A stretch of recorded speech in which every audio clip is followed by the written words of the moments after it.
പിന്നെ ഭർത്താവ് എന്ത് ചെയ്യുന്നു? 7 വർഷം മുമ്പ് എന്നെ ഇട്ടേച്ച് പോയി മേശരി. എന്നിട്ട് ഇപ്പോഴാണോ കരയുന്നത്? കരഞ്ഞായിരുന്നു. കരഞ്ഞായിരുന്നു. എന്ത് പുള്ളി എവിടെ പോയി? വലിയ സിനിമാ മോഹിയായിരുന്നു. സിനിമയിൽ അഭിനയിക്കാൻ വേണ്ടി കോടമ്പാക്കത്ത് പോയി പൈപ്പ് വെള്ളം കുടിച്ച്. എന്നിട്ട് സിനിമയിൽ അഭിനയിച്ചോ? ഇല്ല, കോളറ പിടിച്ച് മരിച്ചു. പിന്നെ മക്കള്? മക്കൾ 2 പേരുണ്ട്. പേര് മാത്രമേ ഉള്ളൂ, ശിഖരമൊന്നും ഇല്ലയോ? അതല്ല, 2 മക്കളുണ്ട്. മോളി കൽപ്പന. അപ്പൊ താഴോട്ട് ഉറൂശിയാണോ? അതല്ല, മോളി മോള് കൽപ്പന മോള്. 2 മക്കള്. അങ്ങനെ 2 പേര്. അപ്പോഴേ നമ്മള് 2 പേരും ഒരേ വഴിയിൽ സഞ്ചരിക്കുന്നവരാണ്.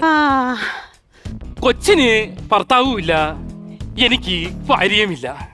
അതായത് ഞാൻ പറഞ്ഞു വരുന്നത്, പറഞ്ഞു ഇങ്ങോട്ട് വരട്ടെ, അവിടെ നിന്ന് പറഞ്ഞാ മതി. എന്നാ പറയാതെ വരട്ടെ.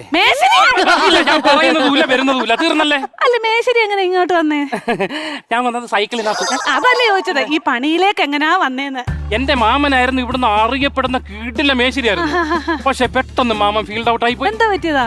മാമൻ പണിഞ്ഞു കൊടുത്ത ഒരു വീടിന്റെ പാല് കാച്ച് കഴിഞ്ഞതും അവിടെ കെട്ടിരുന്ന ഷാമിയാന പന്തൽ അഴിച്ചു വിടാൻ വേണ്ടി കയറഴിച്ചു വിട്ട് പന്തൽ അവിടെ തന്നെ നിന്ന് ഈ വീട് മൊത്തം കൂടി ഞങ്ങൾ വീണ്.